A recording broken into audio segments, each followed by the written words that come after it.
नाज़रीन आदाब, आप देख रहे हैं INN चैनल। मैं हूं शेख अहमद अली। आज की खास बात में हम देखेंगे कई अहम कौमी और बैनुल अक़वामी खबरें। लेकिन सबसे पहले बात हैदराबाद की।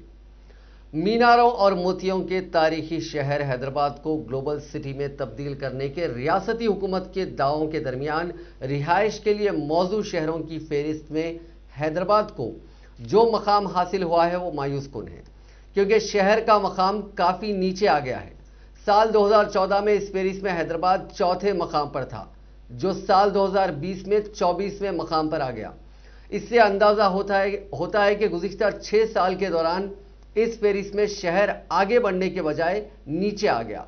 मरकजी हुकूमत की जानिब से जारी करदा ईज़ ऑफ लिविंग इंडेक्स 2020 की रिपोर्ट के मुताबिक हैदराबाद को कम से कम टॉप 10 में भी मौका फराहम नहीं हुआ। मरकज की जानिब से गुज़िश्ता साल 16 जनवरी तक 20 मार्च तक 111 शहरों में रहने वाले 32,20,000 अफराद की राय हासिल करके ये इंडेक्स जारी किया गया। इस फहरिस्त में काबिल गौर बात यह है कि हैदराबाद के मुकाबिल रियासत आंध्र प्रदेश के शहर विशाखापट्टनम को बेहतर मकाम हासिल हुआ है।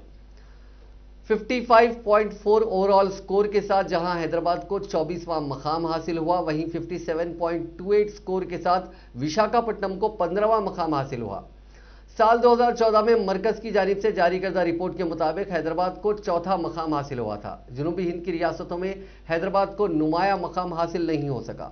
रीजन के 8 शहरों का अहाता किया जाए तो हैदराबाद को 5वां मकाम हासिल हुआ, जबकि इस फहरिस्त में बेंगलुरु को पहला मकाम हासिल हुआ। इस सर्वे में 4 बातों पर तवज्जो मरकूज की गई थी: क्वालिटी लाइफ, माशी हालत, सरसब्जी और शादाबी के अलावा अवामी राय को शामिल किया गया, यानी पब्लिक ओपिनियन। इसे 4 हिस्सों में तकसीम किया गया। क्वालिटी लाइफ में तालीम, सेहत, मकानात, आबी सरबराही, ड्रेनेज सिस्टम, ट्रांसपोर्ट और सिक्योरिटी को शामिल किया गया। माशी हालात में शरह तरक्की और माशी मौके जैसे उमूर का जायजा लिया गया। सरसब्जी और शादाबी में माहौलियात, बरकी के इस्तेमाल, शहर में ग्रीनरी और इमारतों का जायजा लिया गया। इस सर्वे में शहरों को 2-2 कैटेगरीज में तकसीम किया गया। 1 लाख से ज्यादा आबादी के शहरों को एक फहरिस्त में और 10 लाख या उससे कम आबादी वाले शहरों को अलग फहरिस्त में शामिल किया गया। 10 लाख से ज्यादा आबादी के शहरों में मुल्क की सिलिकॉन वैली बेंगलुरु को पहला मकाम हासिल हुआ। दूसरे मकाम पर पुणे है, जबकि टॉप 10 की फहरिस्त में अहमदाबाद, चेन्नई, सूरत, नवी मुंबई, कोयम्बतूर, वडोदरा, इंदौर, ग्रेटर मुंबई शामिल है। अब बात करते हैं 10 लाख से कम आबादी वाले शहरों की। इस फहरिस्त में शिमला को पहला रैंक हासिल हुआ। आंध्र प्रदेश के काकीनाडा को चौथा मकाम हासिल हुआ। इस फहरिस्त में तेलंगाना का एक भी शहर शामिल नहीं है, जबकि टॉप 10 में भुवनेश्वर, सिलवासा, सीलम, वेल्लूर, गांधीनगर, गुरुग्राम, दावानागरे, त्रिचुपल्ली शामिल है। रियासत के अजला वरंगल को 19वां और करीमनगर को 22वां मकाम हासिल हुआ। इस सर्वे में शहरियों से जबरदस्त बारिश के बाद पैदाशुदा हालात पर भी बात की गई और उनकी राय हासिल की गई। हैदराबाद के अलावा दिल्ली, मुंबई, बेंगलुरु में लोगों ने बताया कि तेज बारिश जब होती है तो पानी की निकासी का कोई माकूल इंतजाम नहीं है। हैदराबाद में पानी की निकासी का सिस्टम किस कदर शानदार है, हालिया बारिश में अवाम इसका मुशाहिदा कर चुके हैं और वो बेहतर तौर पर जानते हैं कि क्या हुआ था। अब बात करते हैं स्लम इलाकों की। स्लम का नाम लेते ही सबके जहनों में मुंबई का नाम आता है, लेकिन इस फहरिस्त में और भी कई शहरों के नाम शामिल हैं। हैदराबाद भी इससे मुस्तस्ना नहीं है। विशाखापट्टनम, आगरा, भुवनेश्वर, लखनऊ और पुणे जैसे शहरों में स्लम इलाकों में रहने वालों की तादाद ज्यादा है। सेहत के मैदान की बात करें तो हैदराबाद को इस मामले में कोई खास मुकाम नहीं मिल पाया। गांधी, उस्मानिया और नीलोफर जैसे बड़े हॉस्पिटल्स होने के बावजूद रिपोर्ट के मुताबिक यहां अंजाम दी जाने वाली तिब्बी खिदमात बस ऐसी ही हैं। रिपोर्ट में कहा गया है कि सरकारी दवाखानों में तिब्बी मियार का ख्याल नहीं रखा जा रहा है और खानगी दवाखानों का नेटवर्क ज्यादा है। हालांकि रियासत में शजरकारी मुहिम जोर और शोर से जारी है, बावजूद इसके रिपोर्ट में कहा गया है कि पौधों के तहफ्फुज पर कोई खास तवज्जो नहीं दी जा रही है। कई मौकों पर चीफ मिनिस्टर चंद्रशेखर राव और रियासती वुज़रा हैदराबाद को आलमी दर्जे का शहर बनाने और रियासत को मेडिकल हब में तब्दील करने का ऐलान करते हैं, लेकिन अमली इक़दामात और ज़बानी जमा खर्च में कितना फ़र्क है, इस रिपोर्ट ने उसकी पोल खोलकर रख दी है। एक्टर सुशांत सिंह राजपूत की मौत के मामले में ड्रग्स एंगल की जांच कर रहे नारकोटिक्स कंट्रोल ब्यूरो यानी एनसीबी ने जुमे के रोज मुंबई की एनडीपीएस कोर्ट में चार्जशीट फाइल कर दी है। यह करीब 12,000 पेज की है। चार्जशीट में सुशांत की गर्लफ्रेंड रिया चक्रवर्ती, उनके भाई शोभिक समेत 33 मुलजिमीन के नाम हैं। 5 को फरार बताया गया है। इन दस्तावेजों में एक्ट्रेस दीपिका पादुकोण, सारा अली खान और श्रद्धा कपूर के बयान भी शामिल किए गए हैं। चार्जशीट के साथ 50,000 पेज के डिजिटल एविडेंस है। इनमें मुलजिमीन के बीच हुई व्हाट्सएप चैट, उनके कॉल डेटा रिकॉर्ड और बैंक दस्तावेजों समेत दीगर सबूत शामिल हैं। 200 जायद गवाहों के बयान को भी इसमें शामिल किया गया है। इस केस में एनसीबी ने 33 लोगों को अरेस्ट किया था। इनमें रिया, उनके भाई शोभिक के अलावा सुशांत के manager Samuel Miranda, Deepesh Sawant और कई ड्रग पेडलर शामिल हैं। इसी केस से मिले सुराग के बाद एक और केस में एनसीबी ने बॉलीवुड में कुछ नामचीन एक्ट्रेसेस से भी पूछताछ की थी। जराये के मुताबिक इस मेन चार्जशीट के 3 महीने के बाद एनसीबी एक सप्लीमेंट्री चार्जशीट भी कोर्ट में पेश कर सकती है, जिसमें कई बॉलीवुड सेलिब्रिटीज के नाम हो सकते हैं। रिलायंस इंडस्ट्रीज के चेयरमैन मुकेश अंबानी के घर एंटीलिया के बाहर मुश्तबा कार मिलने के केस में बड़ा मोड़ आ गया है। ओहदेदारों को जुमे के रोज कलवा क्रीक पर एक लाश मिली है। ये उस स्कॉर्पियो के मालिक की लाश है जो एंटीलिया के बाहर मुश्तबा हालत में मिली थी। ओहदेदारों ने बताया कि लाश मनसुख हिरन का है। वो ठाणे के कारोबारी हैं और क्लासिक मोटर्स की फ्रेंचाइजी चलाते हैं। ठाणे के डीसीपी ने बताया कि उन्होंने कलवा ब्रिज से कूदकर खुदकुशी की है। मनसुख की लाश मिलने से करीब 1 घंटा पहले महाराष्ट्र के साबिक वजीर आला देवेंद्र फडणवीस ने यह मुद्दा असेंबली में उठाया था। फडणवीस ने कहा कि जब एंटीलिया के बाहर गाड़ी मिली तो वहां जो ओहदेदार सबसे पहले पहुंचा वो सचिन थे। उन्होंने मुंबई क्राइम ब्रांच के बाकी ओहदेदार सचिन वजह के बाद पहुंचे थे।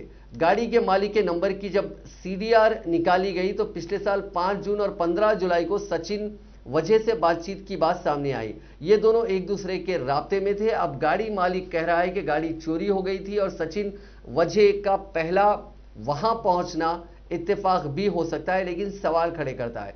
मुंबई में ख्वाजा यूनुस की पुलिस हिरासत में हुई मौत के मामले में सचिन वजह ने साल 2008 में इस्तीफा दे दिया था। वजह को यूनुस की मौत के मामले में साल 2004 में गिरफ्तार किया गया था। गिरफ्तारी के बाद वो सस्पेंड कर दिए गए थे। वजह पर यूनुस की हिरासत में मौत से जुड़े जो फैक्ट्स हैं वो छुपाने का इल्जाम था। हालांकि उद्धव हुकूमत बनने के बाद वजह को करीब 12 साल बाद 7 जून 2020 को फिर से बहाल कर दिया गया था। अहमदाबाद में साबरमती नदी में कूदकर सुसाइड करने वाली आयशा के शोहर आरिफ खान ने पुलिस के सामने माना है कि उसने आयशा से कहा था कि अपने मरने की वीडियो मुझे भेज देना। आरिफ 3 दिन की पुलिस रिमांड पर है। उस पर दहेज मांगने और आयशा को खुदकुशी के लिए उकसाने का इल्जाम है। मामले की जांच कर रही पुलिस ओहदेदारों ने बताया कि आरिफ ने अपने मोबाइल से आयशा के साथ की गई सारी व्हाट्सएप चैट डिलीट कर दी थी। हालांकि आयशा के मोबाइल में सारी चैट्स मौजूद थी। ओहदेदारों ने आरिफ को आयशा की मोबाइल में मिली चैट दिखाई तो आरिफ समझ गया कि वो फंसने वाला है। उसने ये भी कबूल कर लिया कि आयशा के सुसाइड का वीडियो वायरल होने के बाद उसने चैट डिलीट की थी। पीर की रात गिरफ्तारी के बाद अहमदाबाद पुलिस ने आरिफ से उसका मोबाइल के बारे में पूछा था। पहले उसने कहा कि उसने मोबाइल फेंक दिया है। पुलिस ने मोबाइल फेंके जाने वाली जगह के बारे में बताने के लिए कहा तो आरिफ ने बताया कि उसने अपना फोन एक दोस्त के घर छिपा दिया था। पुलिस ने मोबाइल जब्त कर लिया है। डिप्रेशन की वजह से आयशा के अबॉर्शन पर आरिफ का कहना है कि वो आयशा के प्रेग्नेंट होने से खुश था और बच्चे को पालना चाहता था। बदकिस्मती से आयशा का अबॉर्शन हो गया, इसका उसे बहुत अफसोस था। मगरिबी बंगाल असेंबली इंतखाबात के लिए उम्मीदवारों के नाम का ऐलान करते हुए वजीर आला ममता बनर्जी ने ऐलान किया कि वो अपनी रिवायती असेंबली हल्के से इंतखाब नहीं लड़ेंगी बल्कि नंदीग्राम से इंतखाब लड़ेंगी और भवानीपुर से रियासती वजीर बरकी शोभनदीप चैटर्जी इंतखाब लड़ेंगे। ममता बनर्जी ने आज रियासत के 294 असेंबली हल्कों में से 291 असेंबली हल्कों के लिए उम्मीदवारों के नामों का ऐलान किया। अपने इंतखाबी हलीफ जमात गोरखा जन मुक्ति मोर्चा के लिए 3 सीटें छोड़ दी गई। ममता बनर्जी ने कहा कि मैं इस मरतबा नंदीग्राम से इंतखाब लड़ूंगी। ममता बनर्जी ने कहा कि मेरी पार्टी हमेशा से सबसे पहले उम्मीदवारों के नामों का ऐलान करती है। उन्होंने इस मरतबा 50 खवातीन को टिकट दिया। 79 शेड्यूल्ड कास्ट और 17 शेड्यूल्ड ट्राइब्स को टिकट दिया गया है, जबकि 42 मुस्लिम उम्मीदवारों को टिकट दिया गया है। ममता बनर्जी ने कहा कि दार्जिलिंग, कालमपोंग और किर्सियांग से गोरखा जन मुक्ति मोर्चा के उम्मीदवार का ऐलान किया जाएगा। ममता बनर्जी ने कहा कि वो जो बोलती हैं उस पर कायम रहती हैं। उन्होंने नंदीग्राम से इंतखाब लड़ने का ऐलान किया था और वहीं से इंतखाब लड़ेंगी।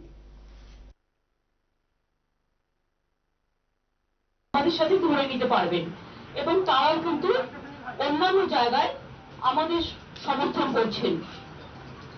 বংশীবদনরাও আমাদের সমর্থন করে পাঠিয়েছেন চিঠি, রাজবংশী নেতা। ওদিকে অতুল রায়রাও, কামতাপুরী, তারাও আমাদের সমর্থন করে পাঠিয়েছেন চিঠি। এরকম অনেকেই সমর্থন করে আজকে হেমন্ত সোরেনজিও আমি মিটিংয়ে আসার আগে ফোন করেছিলেন,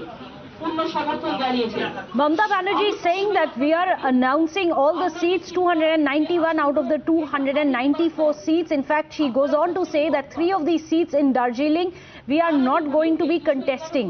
We are going to be leaving them to the Morcha brothers and the sisters. They are with us. She goes on to say that Hemant Soren has also extended his full support to us. আমরা schedule কাস্টের actual reserve seat 68 জন, किंतु আমরা দিয়েছি 79 জন। इंतखाबात के मद्देनजर बंगाल में बड़े कायदीन के दौरे जारी हैं। इस लिहाज से 7 मार्च बड़ी तारीख होगी। वजीर आजम नरेंद्र मोदी कोलकाता के तारीखी परेड ग्राउंड में बड़ी रैली करने वाले हैं। इस रैली में बीसीसीआई प्रेसिडेंट सौरव गांगुली का बीजेपी में शामिल होना तय है। पार्टी के भरोसेमंद जराये ने मीडिया के कुछ अखबार से बातचीत में इसकी तस्दीक की है। पार्टी जराये के मुताबिक उस दिन सौरव के साथ मिथुन चक्रवर्ती और प्रोसेनजीत समेत बंगाल की कई नामी हस्तियां बीजेपी में शामिल होंगी। जराये ने बताया कि गांगुली को बीजेपी में लाने की कोशिश दिसंबर 2019 में ही शुरू की जा चुकी थी। तब के पार्टी सदर अमित शाह ने पीएम मोदी की सहमति के बाद इसकी तैयारी शुरू कर दी थी। अमित शाह ने सबसे पहले गांगुली को बंगाल क्रिकेट एसोसिएशन से निकालकर बीसीसीआई प्रेसिडेंट बनाया। शाह के बेटे जय शाह तब बीसीसीआई के सेक्रेटरी चुने गए थे। इसके बाद जय ने इस मुहिम को आगे बढ़ाया। हाल ही में गांगुली बंगाल के गवर्नर जगदीप धनखड़ से मिले थे। इससे पहले वो वजीर आजम से भी मिल चुके थे। मीडिया में उनके बीजेपी ज्वाइन करने की बहस कई दिनों से चल रही है, लेकिन बीजेपी और खुद गांगुली ने इस पर चुप्पी साध रखी है। बीजेपी ने इंतखाबात के बाद हुकूमत और तंजीम के जो कॉम्बिनेशन हो सकता है उसकी तैयारी कर ली है। इसके तहत अगर रियासत में बीजेपी की हुकूमत बनती है तो पार्टी के सदर, जो रियासती सदर हैं दिलीप घोष, उनका वजीर आला बनना तय है। घोष बंगाल से और टीएमसी के खिलाफ हमेशा अपने बयानों से वो जाने जाते हैं। फैंटम फिल्म्स के कई शेयर होल्डर्स के यहां इनकम टैक्स ओहदेदारों की छापेमारी तीसरे दिन भी जारी रही। कॉन क्लाइंट मैनेजमेंट कंपनी में काम करने वालों से पूछताछ हो रही है। देर रात, माफ कीजिएगा, कुछ तकनीकी खराबी की वजह से स्क्रिप्ट हम ठीक से नहीं पढ़ पाए। देर रात सुशांत सिंह राजपूत के साबिक मैनेजर जया साहा को तलब किया गया था। इस कार्रवाई को लेकर शिवसेना ने मरकजी हुकूमत पर निशाना साधा है। उसने अपने अहम जो तर्जुमान है सामना पेपर, उसके एडिटोरियल में लिखा कि तापसी और अनुराग मरकजी हुकूमत और उसकी पॉलिसियों के खिलाफ अपनी आवाज उठाते हैं, इसलिए उनके साथ ऐसा हो रहा है। Central board of direct taxes यानी सीबीडीटी ने जुमेरात को बताया था कि जुमला 370 करोड़ रुपए की टैक्स चोरी का मामला सामने आया है। यह टैक्स चोरी शेयर ट्रांजैक्शन का अंडर वैल्यूएशन और फर्जी खर्चे दिखाकर हुई है। इनकम टैक्स डिपार्टमेंट ने चारशंबे की सुबह 8 बजे से मुंबई, पुणे समेत कुछ दीगर शहरों में जुमला 28 ठिकानों पर छापे मारे। कांग्रेस के साबिक सदर और रहनुमा राहुल गांधी ने मुल्क में बढ़ती महंगाई की वजह से एक बार फिर मोदी सरकार पर हमला किया। राहुल गांधी ने कांग्रेस के जरिए चलाई जा रही speak up against price rice मुहिम में शामिल होने की भी अपील की। राहुल गांधी ने ट्वीट करते हुए कहा कि अफराते ज़र एक लानत है। मरकजी हुकूमत अवाम को टैक्स कमाने के लिए महंगाई के दलदल में ढकेलती जा रही है।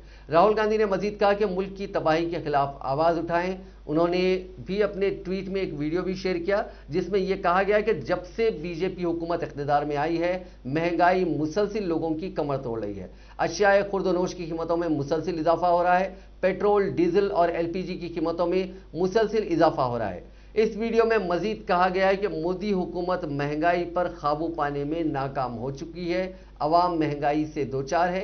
इसी के साथ कांग्रेस ने मरकजी हुकूमत से तेल और घरेलू गैस की बढ़ती कीमतों को वापस लेने और आम शहरियों को राहत फराहम करने का मुतालबा किया है। जब से भाजपा सरकार सत्ता में आई है, तब से महंगाई आम जनता की कमर तोड़ रही है। खाद्यान्न वस्तुओं के मूल्यों में लगातार वृद्धि हो रही है। पेट्रोल, डीजल और एलपीजी की कीमत लगातार बढ़ रही है। मोदी सरकार महंगाई पर नियंत्रण करने में विफल रही है। जनता महंगाई से त्रस्त है। इस मुश्किल दौर में कांग्रेस देश के आम नागरिक के साथ है। देश के आम नागरिक के लिए कांग्रेस पार्टी की मांग है कि तेल और एलपीजी की बढ़ी कीमतें वापस लो, आम नागरिक को राहत दो। जुड़िए speak up against price rise अभियान से। आप सभी अपनी राय सोशल मीडिया हैंडल पर लाइव होकर या वीडियो बनाकर साझा करें और देश के आम नागरिक। दिल्ली की सरहदों पर किसानों का एहतजाज ज़रई क़वानीन के खिलाफ जारी है। आज यानी बरोज़ जुमा दारुल हुकूमत दिल्ली में किसानों की जानिब से जारी तहरीक के 100 दिन मुकम्मल हो चुके हैं। आज इस तहरीक के 100वें रोज भी मुल्क के किसान इन तीनों ज़रई क़वानीन को वापस लेने के अपने मुतालिबे पर कायम हैं। उधर कांग्रेस के तर्जुमान रणदीप सिंह सुरजेवाला ने मोदी सरकार को निशाना बनाते हुए उन किसानों को खिराज तहसीन पेश किया। कांग्रेस के तर्जुमान रणदीप सुरजेवाला ने ट्वीट करते हुए शेरी अंदाज में कहा, हो गई है पीर पर्वत से पिघलनी चाहिए, इस हिमालय से कोई गंगा निकलनी चाहिए। किसान तहरीक के 100 दिन पूरे, अन्नदाताओं के जद्दोजहद को सलाम। गौरतलब है कि पंजाब और हरियाणा समेत मुल्क के दूसरे किसान इस तहरीक को मजीद तक़वियत देने में मसरूफ हैं। दिल्ली बॉर्डर पर जारी किसानों की तहरीक में मुजाहिरीन की तादाद में कोई कमी वाक़ई नहीं हुई। इसके पेश नज़र किसान मुसलसिल बॉर्डर का रुख कर रहे हैं। दिल्ली बॉर्डर पर जारी एहतजाज में शामिल होने के लिए किसानों का एक ग्रुप पंजाब के अमृतसर से दिल्ली की तरफ रवाना हो गया। गुज़िश्ता रोज़ भारतीय किसान यूनियन के कौमी तर्जुमान राकेश टिकैत ने कहा था कि जब तक हुकूमत हमारी बात नहीं मानती उस वक्त तक ये तहरीक जारी रहेगी।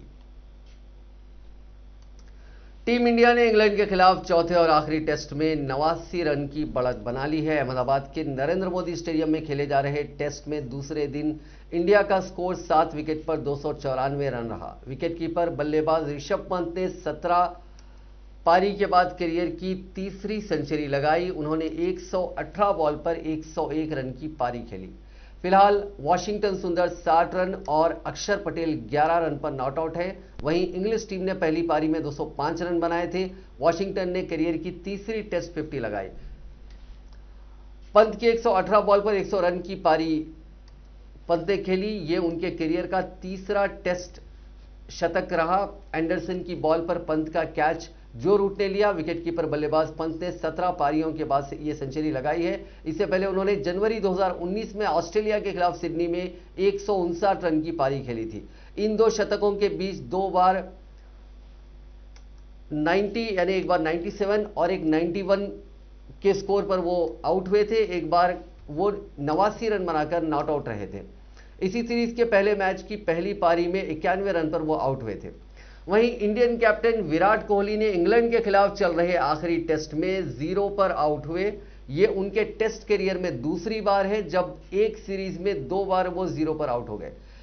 इससे पहले 2014 में भी वो एक सीरीज में 2 बार 0 पर आउट हुए थे। वहीं बतौर कप्तान विराट 8वीं बार 0 पर आउट हुए। इस मामले में उन्होंने महेंद्र सिंह धोनी की बराबरी कर ली है। वज़ीर-ए-आज़म नरेंद्र मोदी ने आज वीडियो कॉन्फ्रेंस के जरिए महकमे बराए सनअत और बैनुल अक़वामी तिजारत और नीति आयोग के जरिए मुनक्किदा पैदावार से मुंसलिक तरगीबात यानी PLI स्कीम से मुतालिक एक वेबिनार से खिताब करते हुए कहा कि पिछले 6 बरसों के दौरान मेक इन इंडिया की मुख्तलिफ सतहों पर हौसला अफजाई करने के लिए मुतअद्दिद कामयाब कोशिशें की गई। उन्होंने मैन्युफैक्चरिंग को फ़रोग़ देने के लिए रफ्तार और पैमाने में इजाफा करने में एक बड़ी छलांग लगाने की ज़रूरत पर जोर दिया। उन्होंने दुनिया भर की मिसालों का हवाला दिया जहां ममालिक ने अपनी मैन्युफैक्चरिंग की सलाहियतों में इजाफा करके मुल्क की तरक्की की रफ्तार को तेज़ किया। उन्होंने कहा कि मैन्युफैक्चरिंग की सलाहियतों में इजाफे से मुल्क में रोजगार के मौक़ों में इजाफा होगा।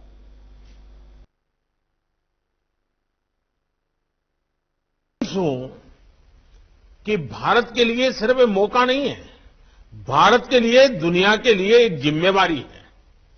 दुनिया के प्रति भारत की जिम्मेवारी है और इसलिए हमें बहुत तेजी से इस दिशा में बढ़ना ही होगा। आप सभी ये भली भांति जानते हैं कि मैन्युफैक्चरिंग अर्थव्यवस्था के हर सेगमेंट को कैसे ट्रांसफॉर्म करती है, कैसे इसका प्रभाव पैदा होता है, कैसे एक इकोसिस्टम क्रिएट होती है। हमारे सामने दुनिया भर से उदाहरण हैं जहां देशों ने अपनी मैन्युफैक्चरिंग कैपेसिटीज को बढ़ाकर देश के विकास को गति दी है। बढ़ती हुई मैन्युफैक्चरिंग कैपेबिलिटीज देश में एम्प्लॉयमेंट जनरेशन को भी उतना ही बढ़ाती है। भारत भी अब इसी अप्रोच के साथ बहुत तेजी से काम करना चाहता है, आगे बढ़ना चाहता है। इस सेक्टर में हमारी सरकार मैन्युफैक्चरिंग को बढ़ावा देने के लिए एक के बाद एक लगातार रिफॉर्म्स कर रही है। हमारी नीति और रणनीति हर तरह से स्पष्ट है। हमारी सोच है minimum government, maximum governance.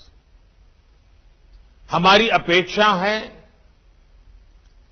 Zero effect, zero defect. Bharat की कंपनियां और भारत में की जा रही मैन्युफैक्चरिंग को ग्लोबली कॉम्पिटिटिव बनाने के लिए हमें कि भारत के लिए सिर्फ defence research and development organisation यानी डीआरडीओ ने आज सुबह तकरीबन 10:30 बजे ओडिशा के साहिल से दूर इंटीग्रेटेड टेस्ट रेंज चांदीपुर से सॉलिड फ्यूल डिटेक्टेड रॉमजेट टेक्नोलॉजी पर मबनी परवास का कामयाब मुजाहरा किया। तमाम जमनी निजामों जिनमें बूस्टर मोटर और नोजल लेस मोटर शामिल है, उन्होंने तवक्को के मुताबिक काम किया। तजुर्बे के दौरान कई नई टेक्नोलॉजीज का मुजाहरा किया गया जिनमें सॉलिड फ्यूल पर मबनी डिटेक्टेड रैमजेट टेक्नोलॉजी शामिल है। सॉलिड फ्यूल पर मबनी इस टेक्नोलॉजी के कामयाब मुजाहरे से डीआरडीओ को टेक्नोलॉजी के मैदान में फायदा हुआ है जो कि लंबी दूरी तक फिजा से फिजा में मार करने वाले मिसाइल तैयार करने में मददगार साबित होगा। फिलहाल ऐसी टेक्नोलॉजी दुनिया के चंद ममालिक के पास ही दस्तयाब है। तजुर्बे के दौरान फिजा में दागे जाने को एक बूस्टर मोटर के इस्तेमाल से मुतहरिक किया गया। इसके बाद नोजल लेस बूस्टर ने रैमजेट ऑपरेशन के लिए मतलूबा मैच नंबर तक इसकी रफ्तार बढ़ाई। मिसाइल की कारकर्दगी की आईटीआर के जरिए तैयार किए गए इलेक्ट्रो ऑप्टिकल राडार और टेलीमेट्री आलात के जरिए हासिल किए गए डेटा का इस्तेमाल करते हुए मॉनिटरिंग की गई और इससे मिशन के मकासद के कामयाब मुजाहरे की तस्दीक हुई। लॉन्च की निगरानी डीआरडीओ रिसर्च सेंटर अमारत और हाई एनर्जी मेटलर्जीज रिसर्च लेबोरेटरी समेत डीआरडीओ की मुख्तलिफ तजुर्बेगाहों के सीनियर साइंसदानों ने की।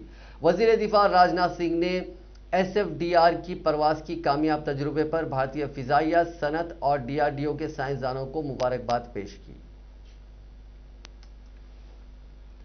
दुनिया में कोरोना मरीजों का आंकड़ा 11 करोड़ 62 लाख से ज्यादा हो गया। 9 करोड़ 18 लाख से ज्यादा लोग ठीक हो चुके हैं। अब तक 25 लाख 80 हजार से ज्यादा लोगों की जान जा चुकी है। पिछले 24 घंटे के अंदर दुनिया में 4 लाख 46 हजार नए कोरोना मुतासरीन की पहचान हुई है और 9,955 मरीजों ने इलाज के दौरान दम तोड़ दिया। सबसे ज्यादा अमेरिका में 1,993 और ब्राजील में 1,786 लोगों की जान गई है। ये आंकड़े worldometers.info वेबसाइट के मुताबिक हैं। हिंदुस्तान में कोरोना मरीजों की तादाद में लगातार इजाफा हो रहा है। जुमेरात को लगातार तीसरे दिन एक्टिव केसेस में बढ़ोतरी दर्ज की गई। पिछले 24 घंटों के अंदर मुल्क में 16,824 लोग कोरोना से मुतासिर पाए गए। 13,788 लोग रिकवर हुए और 113 की मौत हुई। इस तरह से एक्टिव केसेस में 2,921 की बढ़ोतरी हुई। इसके पहले चाशुंबे के रोज 3,260 और मंगल के रोज 1,781 एक्टिव केसेस बढ़े थे। आंकड़ों पर नजर डालें तो मुल्क में करीब 180 से ज्यादा जिलों में कोरोना मरीजों की तादाद में फिर से बढ़ोतरी शुरू हो गई है। हालांकि इनमें भी 34 जिले ऐसे हैं जहां पिछले 10 दिन के अंदर मरीजों के मिलने की रफ्तार सीधे डबल हो गई है। इनमें सबसे ज्यादा महाराष्ट्र के 6 जिले, पंजाब के 5, केरल और गुजरात के 4 और मध्य प्रदेश के 3 जिले शामिल हैं। मुल्क में अब तक 1,11,73,000 से ज्यादा लोग कोरोना की चपेट में आ चुके हैं। इनमें 1,08,38,000 लोग ठीक हो चुके हैं, जबकि 1,57,584 मरीजों की मौत हो गई। अभी यानी मौजूदा वक्त में 1,73,364 मरीज ऐसे हैं जिनका इलाज चल रहा है।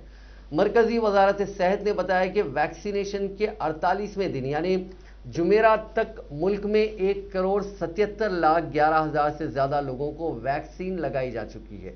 इनमें 10,93,954 लोगों को जुमेरात को ही वैक्सीन का पहला डोज दिया गया। अब तक 68,38,077 हेल्थ वर्कर्स को पहला डोज और 30,82,942 को दोनों डोज दिए जा चुके हैं। इस तरह 60,22,136 फ्रंटलाइन वर्कर्स को पहला और 54,177 को दूसरा डोज दिया जा चुका है। 45 से 60 साल के बीच के 2,18,939 लोगों को वैक्सीन लगाई गई। 60 साल से ज्यादा उम्र के 14,95,000 बुजुर्गों को वैक्सीन का पहला डोज दिया जा चुका है। तेलंगाना में गुज़िश्ता 24 घंटों के दौरान कोरोना वायरस के 166 मुस्बित केसेस दर्ज हुए और 2 की मौत हुई। इससे रियासत में कोरोना केसेस की कुल तादाद 2,99,572 हो गई है। हलाकतों की तादाद 1,639 हो गई है। जीएचएमसी के हुदूद में 27 केसेस दर्ज हुए हैं। कोरोना के खिलाफ टीकाकारी मुहिम में अब कॉर्पोरेट वर्ल्ड भी शामिल हो गया है। रिलायंस इंडस्ट्रीज की डायरेक्टर नीता अंबानी ने रिलायंस के मुलाजिमीन को तहरीर करदा एक मकतूब में कहा कि सभी मुलाजिमीन और उनके खानदान के मेंबरों की टीकाकारी का पूरा खर्च रिलायंस इंडस्ट्री बर्दाश्त करेगी। उन्होंने खत में दरखास्त की है कि अहल मुलाजिम हुकूमत के जरिए चलाए जाने वाली टीकाकारी मुहिम में जल्द से जल्द रजिस्ट्रेशन करवाएं। नीता अंबानी ने एक बार फिर कहा कि वो कोरोना के खिलाफ लड़ाई में मुल्क के साथ कंधे से कंधा मिलाकर खड़ी हैं। हुकूमत हिंद के जरिए चलाई जा रही दुनिया की सबसे बड़ी कोरोना वैक्सीनेशन मुहिम का जिक्र करते हुए नीता अंबानी ने कहा कि अब ये कुछ ही वक्त की बात है, मुल्क कोरोना से जंग जीत जाएगा। सोने और चांदी की कीमतों में लगातार गिरावट जारी है। सोना तो पिछले 8 महीनों में करीब 12,313 रुपए सस्ता हो चुका है। पिछले साल 6 अगस्त में इसकी कीमत 56,200 रुपए फी तोला पर पहुंच गई थी। ये 10 ग्राम सोने की रिकॉर्ड कीमत थी। इसके बाद से सोने की चमक फीकी हो रही है। 5 मार्च को सोने का दाम 43,887 रुपए है। इस दौरान सोना 22% नीचे आ गया है। 13% गिरावट तो इस साल के 2 महीनों में ही आई है। 2021 में अब तक सोना 6,413 रुपए से ज्यादा सस्ता हो चुका है। जनवरी को यह 50,300 रुपए पर था। अगर चांदी की बात करें तो यह करीब 2,145 रुपए महंगी हुई है। 1 जनवरी को चांदी 66,950 रुपए किलो थी। अब इसकी कीमत 64,805 रुपए है। इंटरनेशनल मार्केट में सोने का दाम 1,692 अमेरिकी डॉलर फी आउंस हो गया। अमेरिका में डॉलर और बॉन्ड यील्ड्स में मजबूती से हफ्ते भर में सोना 2% फिसला है। आलमी वबा कोरोना वायरस से शदीद दोचार अमेरिका में मईशत को पटरी पर लाने के लिए ऐवान नुमाइंदगान ने $1.9 ट्रिलियन का राहत पैकेज देने की करारदाद मंजूर की है। इस करारदाद पर अब पार्लियामेंट के ऐवान बाला यानी सेनेट गौर कर रहा है। सेनेट में इस करारदाद पर गौर करने के लिए वोटिंग हुई, जिसमें 50-51 के फर्क से इसे कबूल कर लिया गया। नायब सदर कमला हैरिस ने अपना वोट करारदाद के हक में डालकर उसे आगे बढ़ाया। आइंदा कुछ दिनों में इस करारदाद को मंजूरी मिलने की पूरी उम्मीद है। डेमोक्रेटिक पार्टी की अक्सरियत वाले ऐवान नुमाइंदगान ने गुज़िश्ता हफ्ते ही इस करारदाद को 212-219 के फर्क से मंजूरी दे दी थी।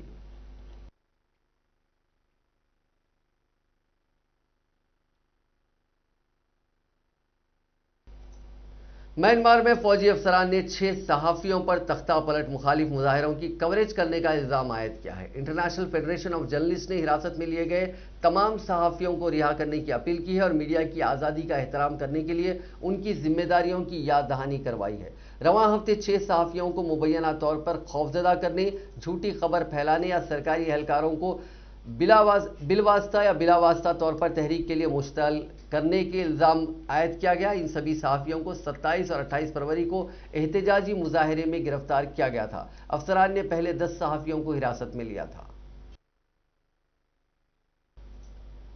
नाजरीन, आज की खास बात में बस इतना ही। आपसे कल मुलाकात होगी नई खबरों के साथ, नए एनालिसिस के साथ। फिलहाल दीजिए इजाजत। खुदा हाफिज।